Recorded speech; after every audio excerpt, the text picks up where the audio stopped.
En las tierras ocres del sur de España, donde el sol castiga la tierra y los olivos susurran secretos al viento, existen lugares tocados por el silencio del tiempo. La villa de los Azares era uno de ellos. Elena se detuvo ante su imponente decadencia, sintiendo cómo el viento helado de la sierra le cortaba la piel y el alma. A su lado, el pequeño Mateo, con sus ojos enormes fijos en las ventanas que parecían cuencas vacías, se aferraba a su falda como si fuera el último ancla en un mundo que se hundía. En el corazón de su madre, el miedo luchaba una batalla perdida contra la desesperación. El portón de hierro forjado se quejó con un lamento metálico que parecía viajar a través de los años. Cada paso por el sendero, devorado por la maleza, era un esfuerzo, como si la propia tierra, empapada de soledad, se resistiera a su presencia.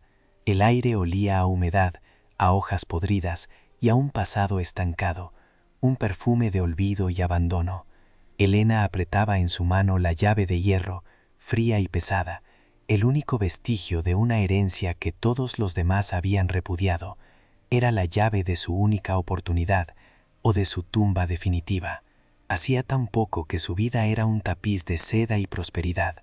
Aún podía sentir el calor de los salones iluminados por arañas de cristal y escuchar el ronroneo del motor del hispano-suiza de su marido Javier al volver a casa. Pero la familia de él, los de Alba, con su linaje tan antiguo como su crueldad, la habían despojado de todo con la frialdad de quien aplasta un insecto. A la muerte de Javier, la arrojaron a la miseria, convencidos de haber limpiado una mancha indeseada de su impecable y ostentoso apellido. Desde la lejanía, en las primeras casas del pueblo, algunas cortinas se movían con disimulo. Podía sentir las miradas clavadas en su espalda, cargadas de una mezcla de lástima y terror supersticioso. Para ellos, no era solo una viuda sin recursos, era una insensata que se adentraba voluntariamente en la boca del lobo. La villa de los Azares no era un hogar, era una condena, un mausoleo, del que, según las leyendas, nadie salía igual que había entrado. Su aislamiento era ahora absoluto, amurallado por el miedo ajeno y su propia e ineludible necesidad. La pesada puerta de roble se abrió con un crujido agónico, liberando un aliento gélido que olía a polvo de un siglo y a flores muertas. El vestíbulo era una catedral de sombras, donde los muebles cubiertos con sábanas blancas parecían espectros aguardando en un silencio casi sólido. Un silencio tan denso que podía masticarse, roto solo por el silbido fúnebre del viento colándose por las grietas de los ventanales. Elena tragó saliva, el sabor amargo de la pobreza mezclado con el del pavor, y dio el primer paso hacia su nuevo infierno. Aquella primera noche fue un descenso a la locura. Encontraron una pequeña alcoba en la planta baja, menos fría que el resto de la casa, y encendieron unas pocas velas que traían consigo, cuya luz temblorosa apenas lograba perforar la oscuridad. El hambre era un nudo en sus estómagos, un recordatorio constante de su caída en desgracia. Cada golpe de una contraventana, cada arañazo en las paredes, era una amenaza. Elena abrazaba a Mateo, susurrándole promesas de un futuro mejor que ni ella misma creía, mientras sentía que la casa entera contenía la respiración, juzgando su intrusión. Antes de continuar, suscríbete al canal, comparte y dale a me gusta, porque el final de esta historia te va a sorprender. Y cuéntame en los comentarios, ¿tendrías el valor de entrar en un lugar maldito si fuera la única esperanza para tus hijos? Recostada en un viejo colchón que apestaba a moho, con su hijo dormido a su lado, Elena comprendió que no había buscado refugio en un simple edificio abandonado. Aquel lugar tenía pulso, una memoria latente en la piedra y la madera que vibraba bajo su piel. Había venido buscando un techo para sobrevivir, pero presentía que había despertado algo mucho más antiguo y poderoso. Mal sabía ella que el verdadero secreto de la villa de los Azares no eran los fantasmas que susurraban en los pasillos, sino algo que cambiaría para siempre el destino de su familia. El recuerdo de la felicidad era ahora un veneno dulce, una tortura que la asaltaba en la quietud helada de la villa. No hacía tanto, los días de Elena olían a virutas de madera de olivo y a pan recién horneado. Javier, su marido, era un hombre de manos fuertes y sonrisa fácil, un artesano que veía poesía en la veta de un tronco y no en el brillo del oro. Su pequeño taller, anexo a la modesta pero cálida casa que alquilaban, era el corazón de su mundo, un universo de trabajo honrado y amor sencillo. Vivían con lo justo, pero les sobraba todo lo importante. Las tardes transcurrían con el sonido rítmico del formón de Javier contra la madera, una melodía que se mezclaba con las risas de Mateo persiguiendo gallinas en el patio. Elena a menudo se sentaba en el umbral, remendando ropa o desgranando habas, y observaba a sus dos hombres, sintiendo una plenitud tan profunda y serena que parecía inquebrantable. El amor era el único lujo que poseían, pero su valor superaba cualquier herencia de los de Alba. Javier, a pesar de ser el hijo menor de una estirpe de terratenientes, había renunciado a la opulencia hueca de su familia por la autenticidad del amor de Elena. Para los de Alba, él era una decepción, un eslabón débil que había manchado su ilustre apellido al casarse con una mujer sin dote ni linaje. Pero para Elena, Javier era el sol que ahuyentaba todas las sombras, un refugio seguro contra un mundo que siempre la había mirado por encima del hombro. La tragedia, como suele hacer, llegó sin anunciarse, en un día de cielo a sol y brisa cálida. Javier había ido a la sierra a buscar una madera especial, un roble centenario que necesitaba para un encargo importante. Prometió volver antes del anochecer, con el beso de siempre y el olor a monte en la ropa. Pero el sol se ocultó. La luna dibujó siluetas fantasmales en el campo, y la puerta de la casa permaneció dolorosamente inmóvil. La espera de Elena se convirtió en una agonía silenciosa. Lo encontraron al amanecer, al pie de un barranco. Un mal paso, un resbalón en la tierra húmeda, y el hombre que era todo su universo se había extinguido. Cuando se lo comunicaron, el mundo de Elena no se rompió con un estruendo, sino que se deshizo en un silencio aterrador. El aire se volvió irrespirable, los colores perdieron su brillo, y cada sonido se convirtió en un eco de la voz que jamás volvería a escuchar. El dolor era una bestia física que le desgarraba el pecho. La noticia llegó a los oídos de los de Alba no como una tragedia, sino como una oportunidad. Doña Amalia, la matriarca, una mujer tallada en hielo y soberbia, cuya fortuna era tan vasta como su desprecio por los débiles, no derramó una sola lágrima por su propio hijo. Solo vio la ocasión de purgar el error, de borrar la mancha que Elena y su nieto representaban para el impecable tapiz de su linaje. La crueldad para ella era una herramienta de gestión, tan necesaria como la contabilidad de sus fincas. Apenas una semana después del entierro, mientras el luto aún se pegaba a las paredes de la casa como una segunda piel, un estruendo de motor rompió la paz del campo. No era un coche cualquiera, era el Rolls Royce de doña Amalia, un coloso de acero y laca negra que brillaba bajo el sol como un escarabajo fúnebre. Se detuvo frente a la humilde morada de Elena. Su presencia era una obscenidad, una declaración de poder que aplastaba la sencillez del entorno. Doña Amalia descendió del vehículo con la rigidez de una estatua. Vestía de un luto riguroso y ostentoso, un vestido de seda negra que susurraba con cada uno de sus calculados movimientos, y un collar de perlas que parecía un dogal de riqueza en su cuello arrugado. No venía a ofrecer consuelo, venía a ejecutar una sentencia. Dos hombres corpulentos, con el rostro inexpresivo de quienes obedecen sin preguntar, la flanqueaban como perros de presa.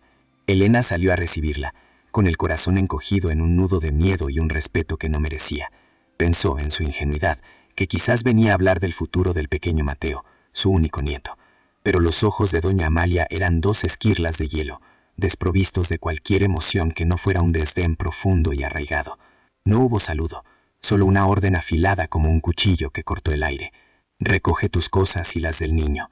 Tenéis 1 hora para desaparecer de mi vista y de estas tierras.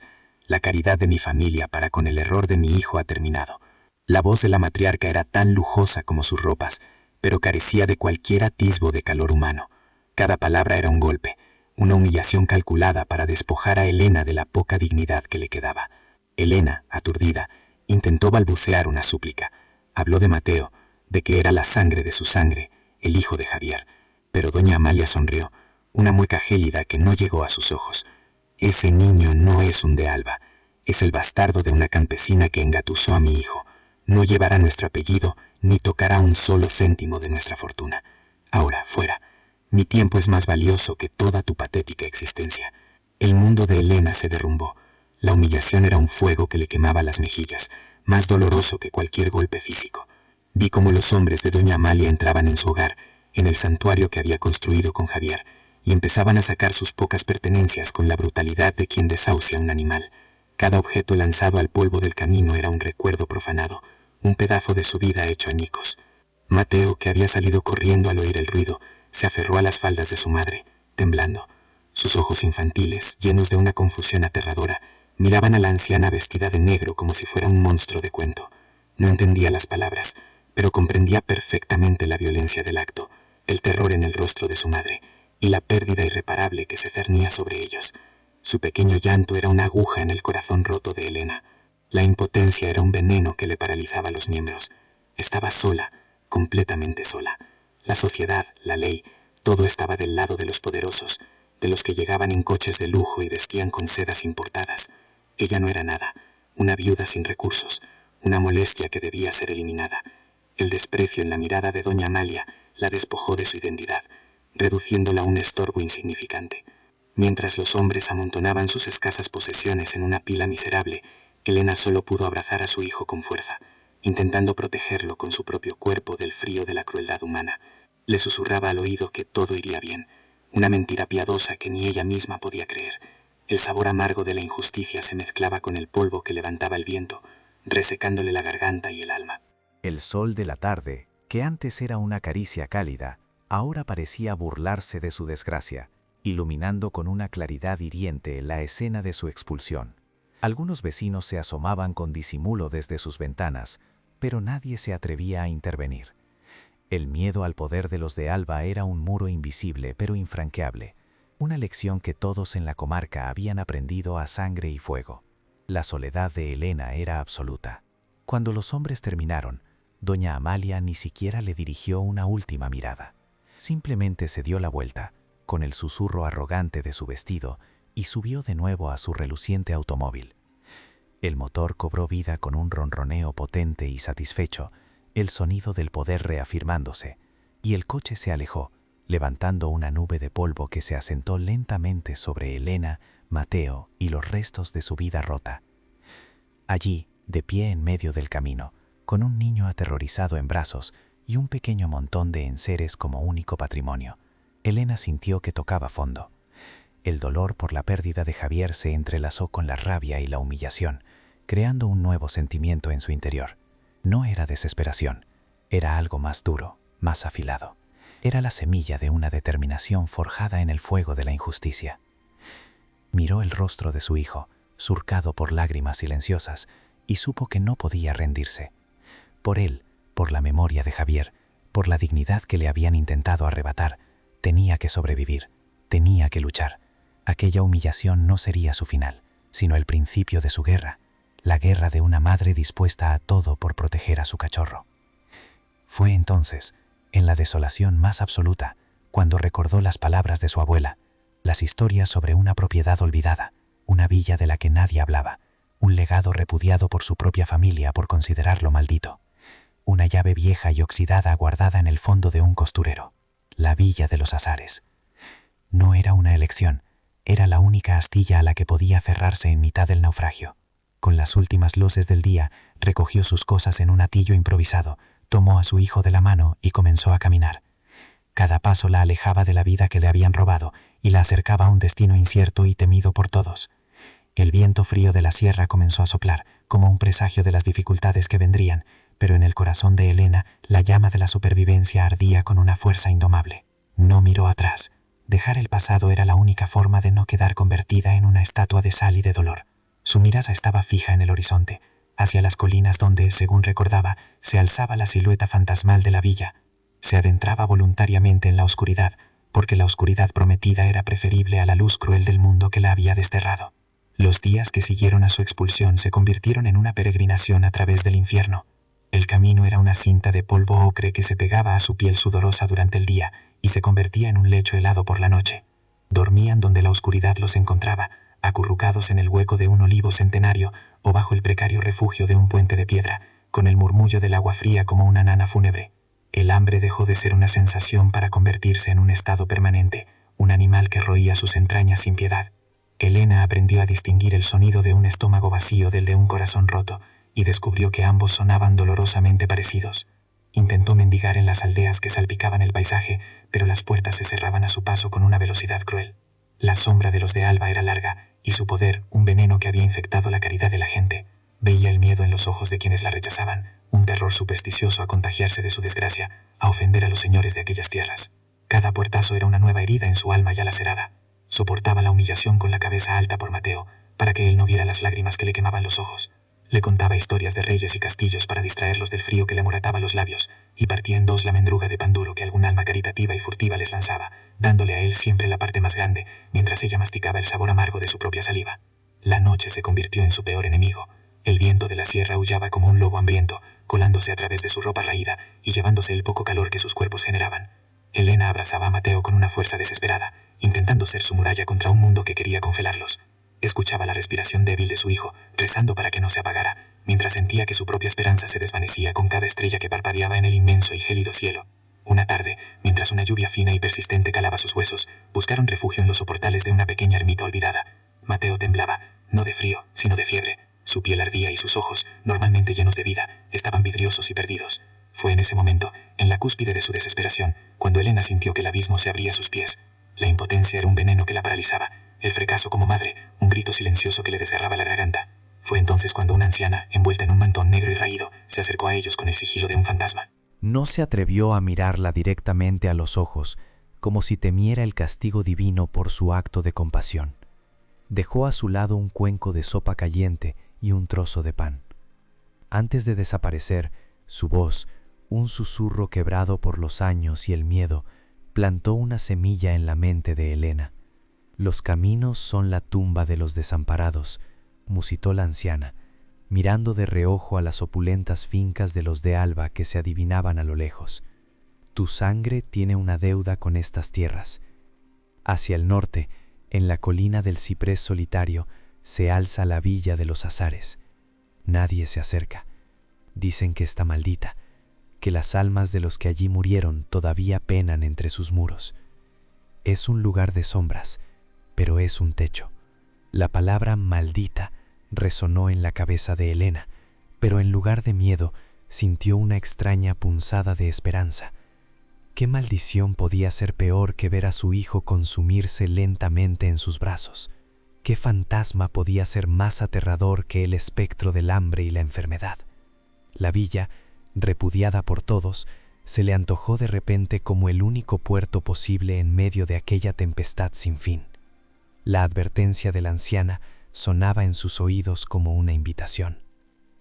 El mundo la había abandonado, la sociedad le había dado la espalda, y la familia de su marido la había condenado a una muerte lenta.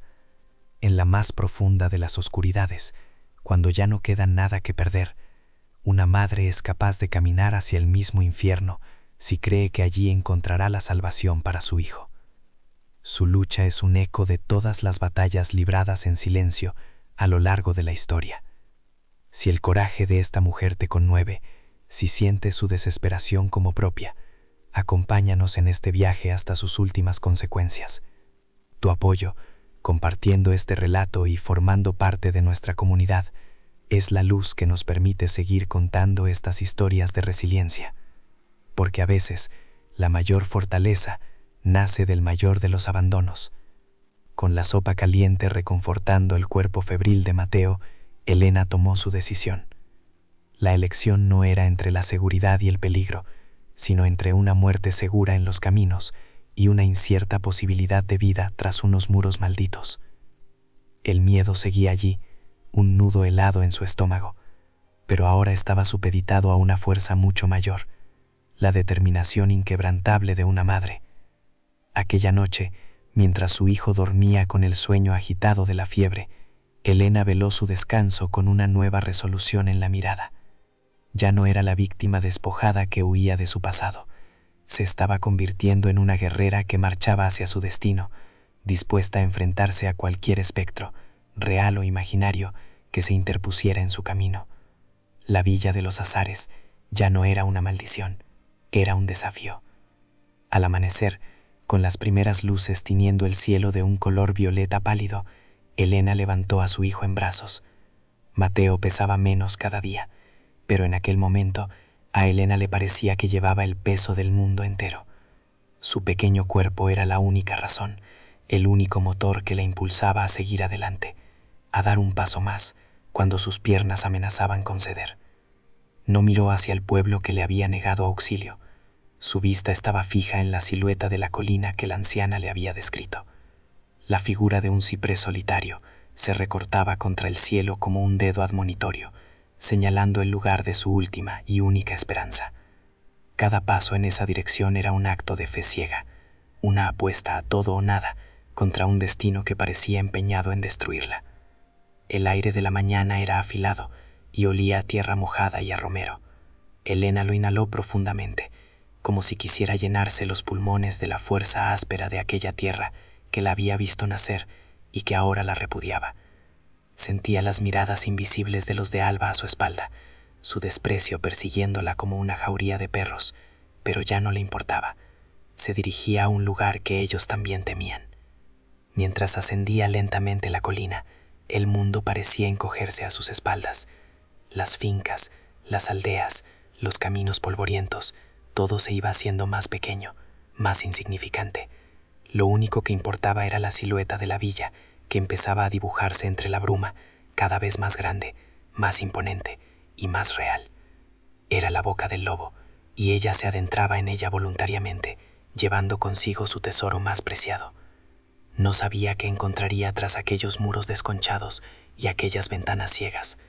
Quizás solo encontraría más frío, más soledad y los fantasmas de las leyendas.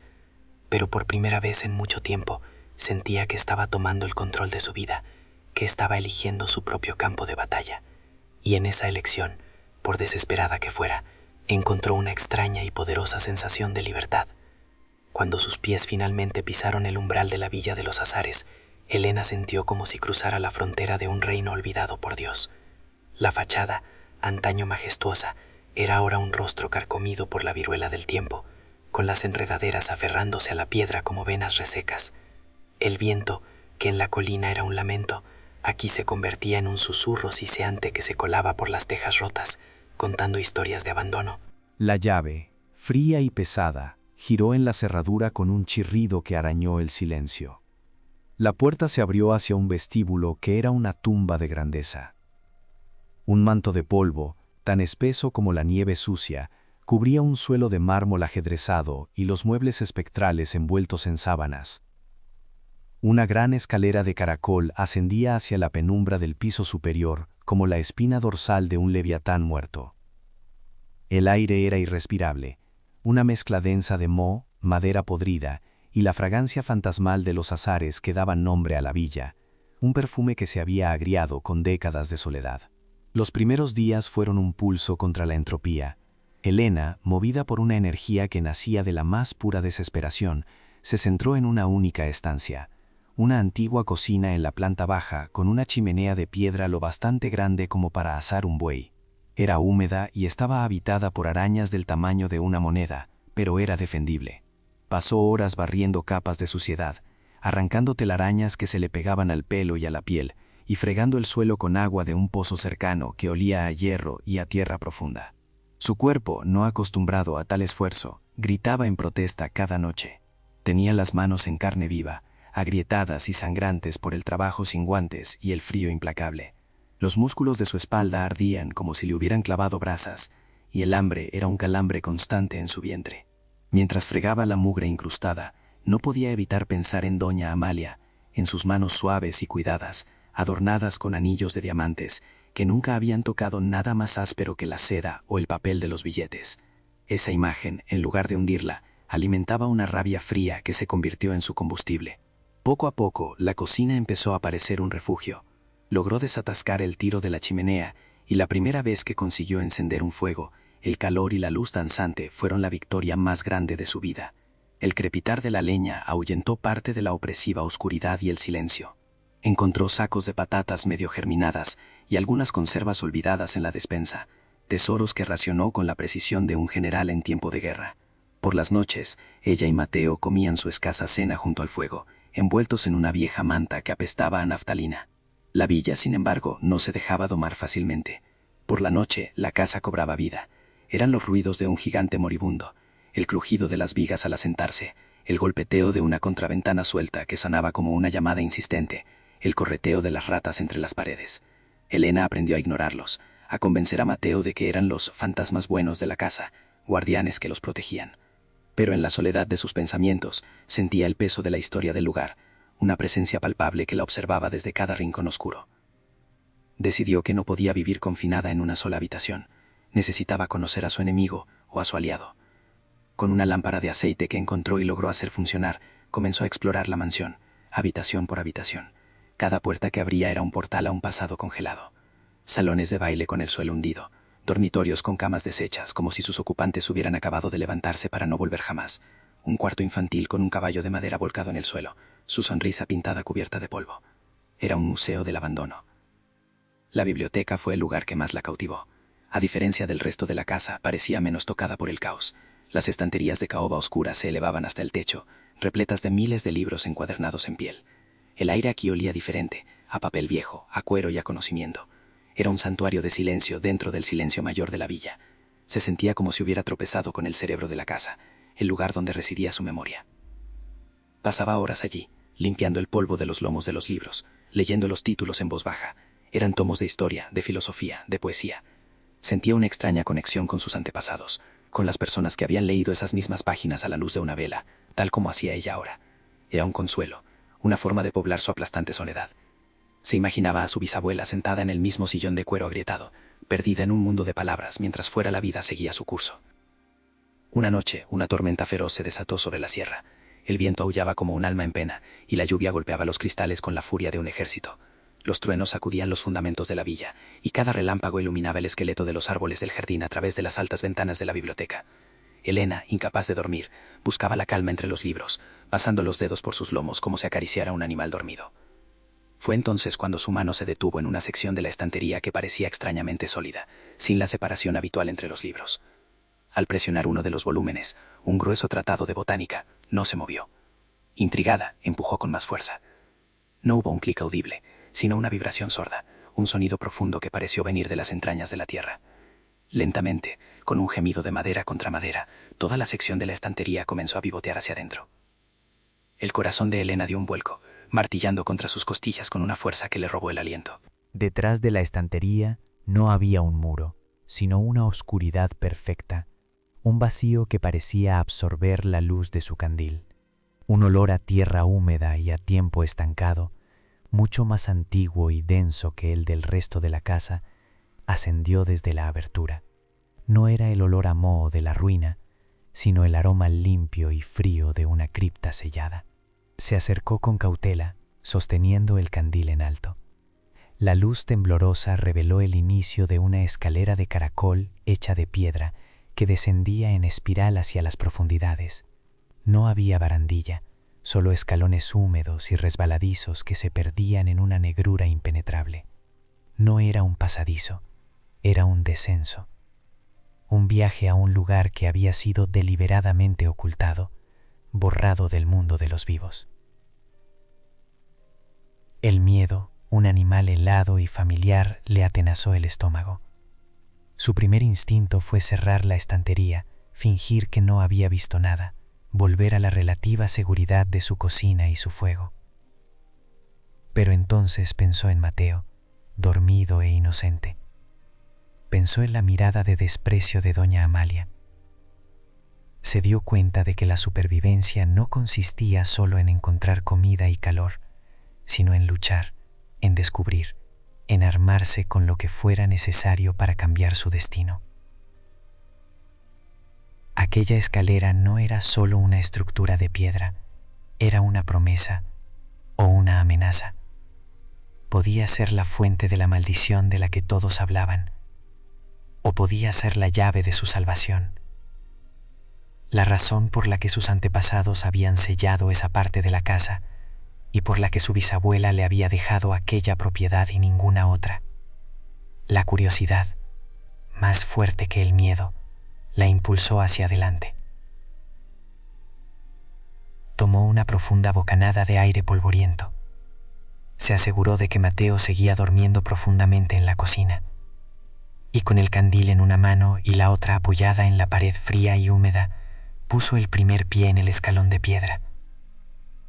El sonido de su zapato resonó en el pozo de oscuridad con un eco que parecía viajar a través de los años. Estaba descendiendo voluntariamente al corazón del secreto de la Villa de los Azares.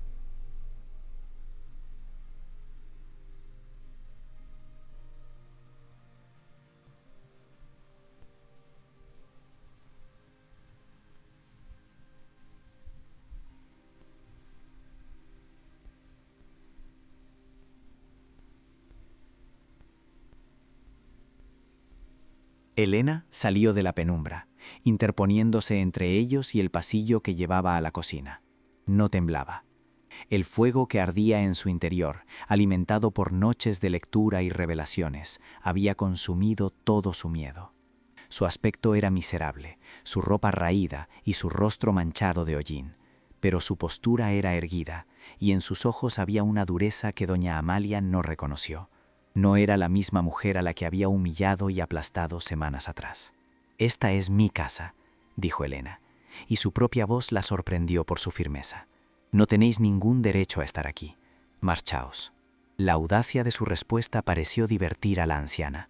Una sonrisa delgada y cruel se dibujó en sus labios pintados de rojo oscuro. «Tu casa», repitió con sorna, «esta pila de escombros malditos. No te equivoques, miserable. No he venido por las piedras. He venido por lo que mi familia dejó aquí, por el tesoro que mi estúpido cuñado escondió antes de morir. Un rumor ha llegado a mis oídos, el rumor de que una mendiga ha encontrado oro». Elena comprendió al instante. La codicia era el motor que los había traído. La leyenda de un tesoro familiar, probablemente distorsionada con el paso de las generaciones, era lo único que podía mover a una mujer como doña Amalia. No sabía nada del verdadero secreto, de la red de su bisabuelo, de la niña desaparecida. Solo veía el brillo del oro, y en esa ceguera, Elena encontró su arma. La verdad era un arma mucho más afilada que cualquier fortuna material. «No hay ningún tesoro aquí», respondió Elena con calma, una calma que enfureció a la matriarca. «Solo polvo, recuerdos y el eco de muchas injusticias». Doña Amalia perdió la paciencia. Su máscara de superioridad se resquebrajó, mostrando la avaricia desnuda que había debajo. «No me tomes por idiota. Registrad cada maldito rincón de este estercolero», ladró a sus hombres. «Arrancad las tablas del suelo si es necesario. Quiero lo que es de los de Alba». Los hombres obedecieron al instante. Empezaron a volcar los muebles cubiertos con sábanas. El estruendo de la madera rompiéndose y la porcelana haciéndose añicos era una nueva profanación. Arrancaban cuadros de las paredes, buscaban fondos falsos, golpeaban los muros en busca de un hueco. La violencia de su búsqueda era una extensión de la violencia del alma de su señora. Elena permaneció inmóvil, observando la destrucción con una frialdad que desconcertaba a doña Amalia. «No encontrarán nada de valor en los salones», dijo Elena, su voz cortando el ruido de la destrucción. «El verdadero legado de esta casa no se mide en oro ni en joyas, se mide en tinta y en secretos guardados bajo tierra». La mención de «bajo tierra» hizo que los ojos de doña Amalia se entrecerraran. La información era demasiado precisa. La matriarca se acercó a Elena, su rostro una máscara de furia contenida, el olor de su perfume volviéndose nauseabundo. «¿Qué sabes tú, mosquita muerta? ¿Dónde está?», siseó, su voz bajando a un susurro amenazante. Elena la sostuvo la mirada, sin retroceder un ápice. «Sé lo que ocurrió en el otoño de 1945. Sé por qué esta villa fue sellada. Y sé que lo que buscáis no os pertenece. Nunca os perteneció». Cada palabra era una piedra lanzada contra la fortaleza de arrogancia de la anciana. Pudo ver una sombra de incertidumbre, un destello de un miedo antiguo en el fondo de sus ojos fríos. En ese momento, un llanto asustado llegó desde el fondo del pasillo. Mateo se había despertado por el estruendo. El sonido actuó como un latigazo en el corazón de Elena. La expresión de doña Amalia se transformó. Una sonrisa depredadora apareció en su rostro. «Ah, el bastardo», dijo con regocijo. «Quizás él sea más colaborador». Hizo un gesto a uno de sus hombres, que comenzó a caminar hacia el pasillo de la cocina. Fue el catalizador que rompió la calma de Elena. El instinto maternal, feroz e incontrolable, se apoderó de ella. «No le toquéis», gritó, y en su voz había un filo de advertencia que detuvo al hombre en seco. Se volvió hacia doña Amalia, sus ojos llameando con una furia pura. si uno de vosotros pone una mano sobre mi hijo, os juro que el nombre de los de Alba será arrastrado por el fango de tal manera que ni 100 generaciones podrán limpiarlo. La amenaza era tan visceral, tan cargada de convicción, que incluso doña Amalia pareció dudar por un segundo. Elena aprovechó ese instante. Buscáis el tesoro equivocado, continuó, bajando la voz, haciéndola más íntima y peligrosa. Nunca os preguntasteis por qué el ruiseñor dejó de cantar en los jardines de San Telmo, o por qué vuestro propio padre miraba el escudo del lobo con tanto pavor. El uso de esas palabras clave, ruiseñor y escudo del lobo, golpeó a doña Amalia como un puñetazo invisible. Su rostro palideció visiblemente bajo el make-up. Esos eran nombres secretos, susurros de la infancia, fragmentos de una historia familiar que se suponía enterrada y olvidada para siempre. ¿Cómo podía saberla aquella campesina? El miedo, un veneno que no había probado en décadas, comenzó a extenderse por sus venas. ¿De dónde ha sacado esas palabras?, demandó, su voz perdiendo su tono autoritario y volviéndose un graznido áspero. Elena sonrió, pero no había alegría en su gesto. Era la sonrisa de quien acaba de poner al rey en jaque. Esta casa habla, si sabes escuchar, y a mí me ha contado la historia de una niña desaparecida, la verdadera heredera de la fortuna que ahora ostentáis, la hija del ruiseñor. La revelación quedó suspendida en el aire polvoriento, cargada de un poder devastador. Los hombres habían dejado de buscar y miraban a su señora, confundidos por aquel extraño duelo verbal. Doña Amalia parecía haberse convertido en una estatua de hielo. La mención de la niña, el pecado original sobre el que se había construido toda la riqueza y el poder de su familia, la había despojado de su armadura. Estaba desnuda, expuesta bajo la luz cruda de la verdad. «Son mentiras», balbuceó, pero la falta de convicción en su voz era una confesión. Fábulas de viejos para asustar a los niños. Elena dio un paso adelante, acortando la distancia entre ellas, invadiendo el espacio personal de la mujer que la había destrozado. Tengo el diario, tengo las cartas, tengo las pruebas de la traición de vuestro padre, tengo la prueba de que toda vuestra opulencia, vuestros coches de lujo, vuestras joyas y vuestro poder, estáis sentados sobre la tumba de una niña y una fortuna robada. El aire crepitaba con una tensión insoportable. Doña Amalia la miraba como si estuviera viendo a un fantasma, el fantasma de un pasado que había vuelto para reclamar su deuda. La codicia que la había llevado hasta allí se había transformado en un pánico helado. Se dio cuenta de que Elena no había encontrado oro, había encontrado algo infinitamente más valioso y mucho más peligroso, la verdad.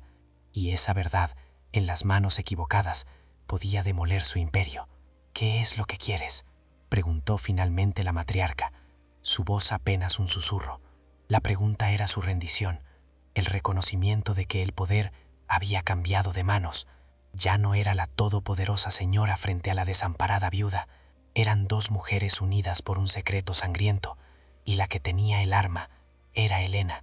El control de la situación, por primera vez, estaba en sus manos. Elena miró más allá de la anciana, hacia el pasillo oscuro donde su hijo la esperaba. Su respuesta no nació del odio, ni del deseo de venganza, sino de la fuerza inquebrantable del amor de una madre. «Quiero que se marchen de mi casa, quiero que dejen a mi hijo en paz, y quiero que devuelvan lo que robaron, no a mí, a quien le corresponde por derecho de sangre, la sangre del ruiseñor». La última frase fue una sentencia. Elena sabía por el diario que la niña no había muerto, sino que había sido ocultada, enviada lejos, con una nueva identidad. La estirpe no se había extinguido, y esa era la verdadera bomba que sostenía en sus manos. Doña Amalia la miró con los ojos desorbitados, comprendiendo la magnitud de la catástrofe que se cernía sobre su linaje. El enfrentamiento no había hecho más que empezar. La pregunta de doña Amalia, cargada de una rendición que jamás pensó pronunciar, quedó flotando en el aire viciado por el polvo y la tensión. Elena no respondió de inmediato. Dejó que el silencio se estirara, que la mujer que se creía omnipotente se cociera en el jugo amargo de su propio pánico. El poder no residía en la respuesta, sino en el control absoluto del tiempo y de la verdad. Elena había aprendido en aquellas semanas de soledad que el silencio a menudo grita más fuerte que cualquier amenaza, y el suyo era un grito que anunciaba el derrumbe de un imperio. «Lo que quiero no se puede comprar con el dinero que robasteis», dijo Elena finalmente, su voz tranquila pero con el peso del granito. Quiero que mi hijo duerma sin sobresaltos. Quiero que esta casa, mi casa, sea un santuario y no una tumba. Y quiero que la justicia, esa palabra que tanto despreciáis, encuentre su camino de vuelta a través de las décadas. Se acercó a la mesa donde los hombres de doña Amalia habían volcado una pila de libros y recogió uno de ellos, el diario de su bisabuelo. Lo sostuvo en alto, no como un arma, sino como una reliquia. Este libro, continuó, es solo el principio, la historia completa, con cada nombre, cada fecha, cada transferencia fraudulenta de tierras y de fondos. Está a buen recaudo. No aquí, por supuesto. No soy tan ingenua. Reposa en las manos de un notario en Madrid, con instrucciones muy claras de hacerlo público, si a mi hijo o a mí nos ocurriera el más mínimo percance. Vuestra fortuna no está construida sobre roca, doña Amalia, sino sobre un castillo de naipes, y yo sostengo el soplo que puede derribarlo todo. La matriarca la miró, su rostro una máscara de incredulidad y odio. La idea de que una mujer a la que consideraba poco más que un insecto hubiera orquestado una estrategia tan compleja y devastadora era un veneno para su orgullo. Sus hombres, que hasta entonces solo habían visto en ella una autoridad inquebrantable, ahora presenciaban su vulnerabilidad, su miedo desnudo. La humillación era completa. Ya no era la señora de la comarca, era una anciana asustada en una casa llena de fantasmas que la acusaban. Tú no te atreverías, siseó doña Amalia, aunque la amenaza sonó hueca, como el eco en un pozo seco. Elena sonrió con tristeza. No me subestime. Una madre que ha probado el sabor de la desesperación es capaz de quemar el mundo entero para mantener a su hijo a salvo. Pero yo no busco venganza, busco restitución. La fortuna de los de Alba volverá a su legítima dueña. Sé dónde encontrarla. El acertijo de mi bisabuelo era claro. La cuna vacía bajo el escudo del lobo no es un objeto, es una persona. Una niña enviada a un orfanato de Sevilla bajo un nombre falso.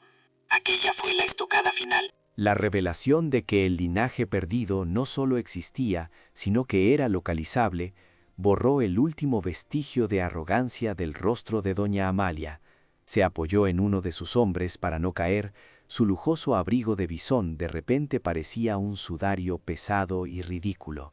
La derrota era absoluta, no por la fuerza, sino por la inteligencia y la justicia. Había sido superada, desarmada y sentenciada por la mujer a la que había intentado destruir. «Dicta tus condiciones», murmuró la anciana, su voz rota, y Elena lo hizo. Con una calma implacable, detalló la transferencia de la mitad de los activos de los de Alba a una cuenta que se abriría a nombre de la heredera encontrada. Exigió una suma considerable para la restauración de la Villa de los Azares, no como un pago, sino como una compensación por el abandono.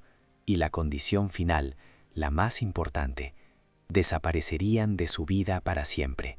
Nunca volverían a pisar aquellas tierras, ni a dirigirle la palabra a ella o a su hijo.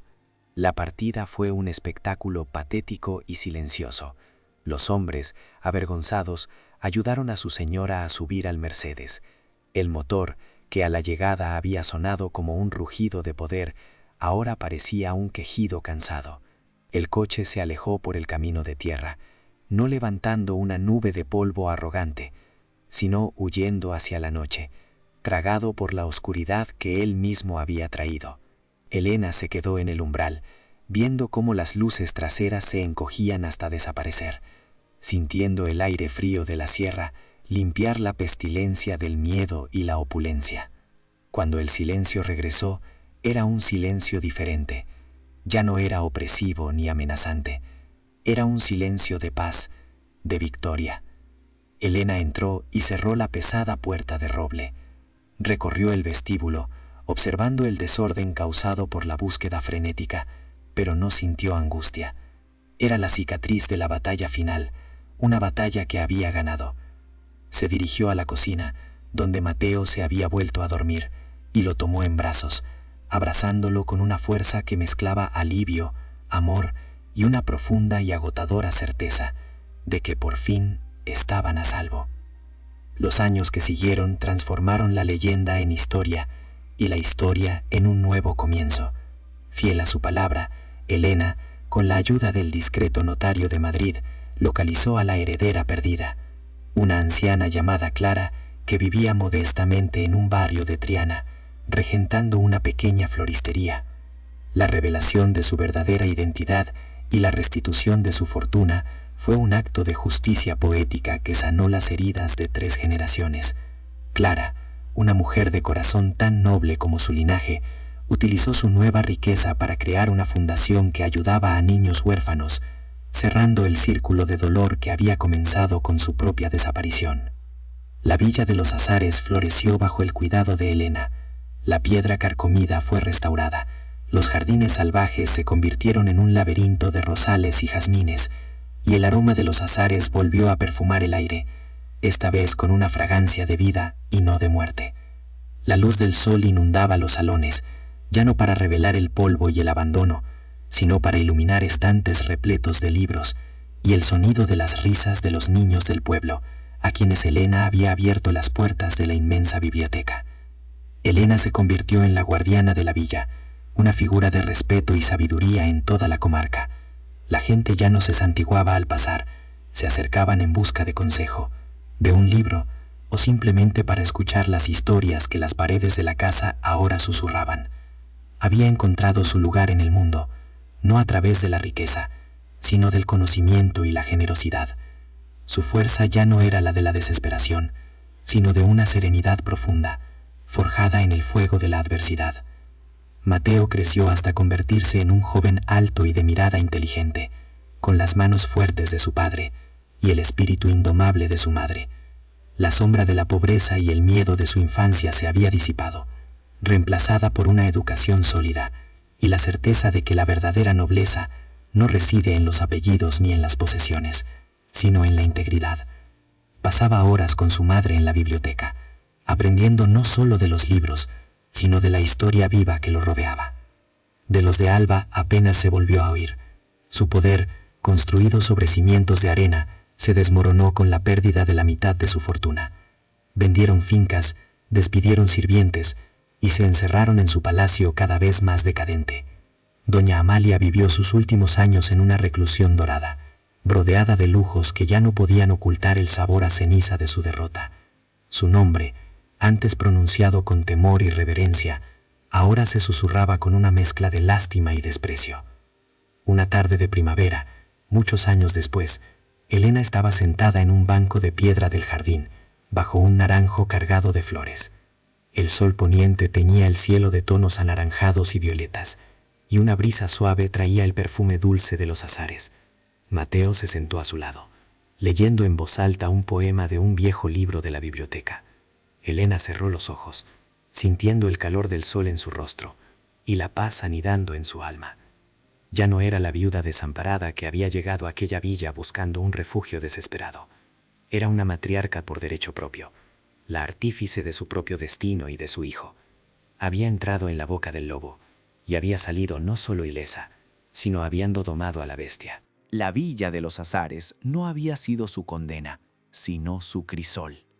El verdadero tesoro, comprendió en aquel instante de plenitud, nunca estuvo escondido en el sótano. No eran los secretos, ni las cartas, ni la fortuna restituida. El verdadero tesoro era aquella fuerza que había descubierto en las profundidades de su propio ser, la resiliencia inquebrantable de una madre dispuesta a caminar a través del infierno para forjar un paraíso para su hijo.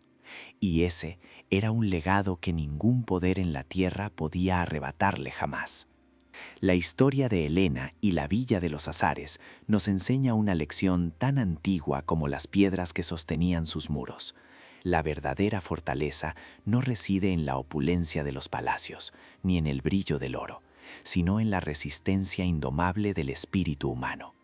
Ella llegó a aquel lugar buscando apenas un techo para guarecerse de la tormenta, un último bastión contra la miseria, y en su interior no encontró un tesoro material, sino el arma más poderosa de todas, la verdad, una verdad que había permanecido dormida, esperando la mano valiente que se atreviera a despertarla.